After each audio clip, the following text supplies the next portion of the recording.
Indonesia dan dunia. Flora dan fauna menjadi faktor yang ikut mendukung kehidupan di dunia ini. Flora dan fauna memiliki keanekaragaman yang luar biasa di muka bumi. Indonesia salah satu negara yang dianugerahi sumber daya alam flora dan fauna yang beragam jenis. Kekayaan ini menjadi keunggulan yang dimiliki Indonesia.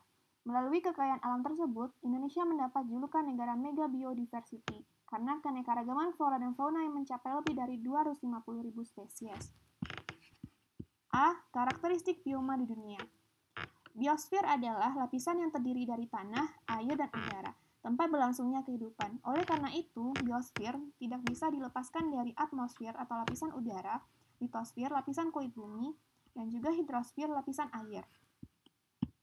Bioma didefinisikan sebagai komunitas biologis yang unik, melingkupi suatu area geografis yang luas, terbentuk sebagai respon adanya perbedaan karakteristik lingkungan serta iklim. Ada beberapa karakteristik suatu bioma, di antaranya adalah sebagai berikut. Yang pertama, pada setiap bioma ada suatu komunitas yang klimaks. Yang kedua, ada suatu bentuk vegetasi utama yang mendominasi kawasan tersebut. Contohnya, ini adalah hutan hujan tropis, di mana vegetasi yang ada di sana itu lebat dari ukuran yang kecil sampai dengan ukuran yang besar. Lalu, komunitas ini stabil sepanjang masa kecuali ada kejadian tiba-tiba yang mengganggu kestabilan komunitas, contohnya kebakaran hutan ataupun bencana alam seperti longsor. Bioma terbentuk karena interaksi antar unsur-unsur lingkungan, baik yang unsur lingkungan yang bersifat fisik ataupun yang non-fisik. Misalnya yang fisik seperti tanah, batuan, udara, dan yang lainnya, sementara yang non-fisik seperti tumbuh-tumbuhan, hewan, dan juga manusia. Setiap bioma dicirikan oleh bentuk kehidupan tumbuhan dan hewan yang berbeda. Contohnya, di wilayah kutub, tumbuh-tumbuhan yang bisa hidup di sana contohnya padang lumut. Untuk hewannya misalnya beruang kutub. Sementara untuk di wilayah gurun, hewannya itu adalah seperti unta dan juga tumbuh-tumbuhannya seperti kaktus. Bioma biasanya memiliki wilayah yang luas. Faktor-faktor yang mempengaruhi persebaran flora dan fauna. Ada beberapa faktor yang mempengaruhi persebaran flora dan fauna. Faktor-faktor itu antara lain sebagai berikut. Yang pertama, iklim. Iklim adalah kondisi cuaca pada waktu yang lama dan meliputi daerah yang luas. Adapun unsur-unsur iklim yang mempengaruhi persebaran flora dan fauna, yang pertama suhu. Suhu adalah suatu ukuran derajat panas atau dingin. Suhu udara di permukaan bumi bersifat relatif tergantung pada faktor-faktor yang mempengaruhi seperti lamanya penyinaran matahari. Daerah-daerah yang berada pada zona lintang iklim tropis menerima penyinaran matahari relatif lebih banyak pada setiap tahunnya. Wilayah yang memiliki suhu udara tidak terlalu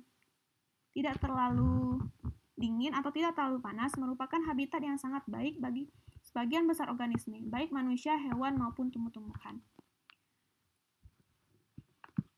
Yang selanjutnya, kelembaban udara. Kelembaban udara adalah kandungan total uap air di udara. Kelembaban memiliki pengaruh besar pada tingkat transpirasi pada tumbuhan. Kelembaban juga berpengaruh untuk mengendalikan distribusi geografis tumbuh-tumbuhan. Contohnya, eceng gondok kita ketahui tumbuh subur di perairan seperti sungai dan danau. Tumbuhan yang dapat hidup baik jika berada di daerah basah disebut tumbuhan higropita. Kaktus hidup baik di daerah gurun atau padang pasir yang panas dan kering. Tumbuhan yang mampu hidup dengan baik di daerah kering dan panas, kelembaban rendah disebut dengan tumbuhan xerophyta. Tumbuhan yang dapat hidup jika berada di lingkungan yang lembab disebut tumbuhan mesophyta. Contohnya lumut ataupun anggrek. Angin.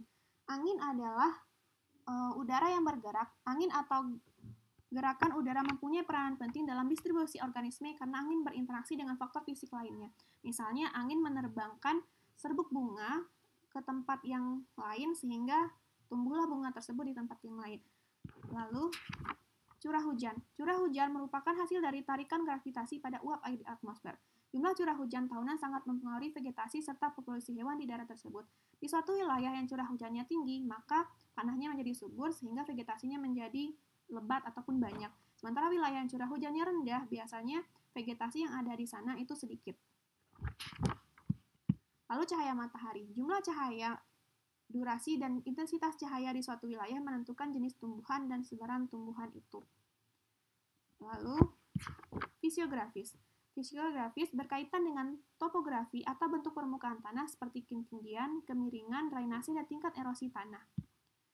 Yang selanjutnya edafik.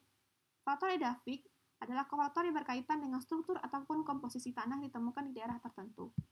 Lalu biotik, faktor terbesar yang mempengaruhi pertumbuhan dan persebaran tumbuhan atau hewan adalah faktor biotik atau faktor makhluk hidup, seperti hewan, tumbuh-tumbuhan, dan juga manusia.